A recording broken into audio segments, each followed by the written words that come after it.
భద్రాద్రి కొత్తగూడెం జిల్లా అశ్వాపురం మండలం మల్లెలమడుగులో ఈరోజు ఎంగిలిపూల బతుకమ్మని పెద్ద ఎత్తున తెలంగాణలో మనం ఒక ట్యాంక్ బండి, ఒక నల్గొండ, ఒక వరంగల్ చూసుకుంటే వాటి తర్వాత అత్యధికంగా ప్రసిద్ధి చెందినటువంటి మొండుకుంట మల్లెలమడి గ్రామాల్లో ఈరోజు తెలంగాణ ఆడపడుచులు పెద్ద ఎత్తున బతుకమ్మ ఉత్సవాలను జరుపుకుంటున్నారు.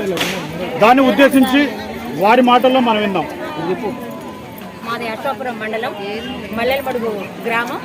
మా మల్లెలమడుగు గ్రామంలో మహిళలందరము ఐక్యతగా మేమంతా మా పువ్వులతో పూజించి బతుకమ్మని అన్ని తంగెడు పువ్వు, గుమ్మడి పువ్వు, గునుగు పువ్వు, తర్వాత బంతి పువ్వు, అన్ని పువ్వులతో ఈ బతుకమ్మను మేము ప్రత్యేక శ్రద్ధతో బతుకమ్మలను పేర్చుకొని మహిళలందరం కూడా కలిసికట్టుగా మేమంతా బతుకమ్మలను పేర్చుకొని ఒక దగ్గరికి వచ్చి మేమందరం ఆటపాటలతో బతుకమ్మ వేడుకలు ఎంతో సంతోషంగా ఘనంగా ప్రతి సంవత్సరం జరుపుకుంటూ ఉంటాము. ఈ బతుకమ్మ ఫస్ట్ రోజు వెంగిలిపూల బతుకమ్మ నుంచి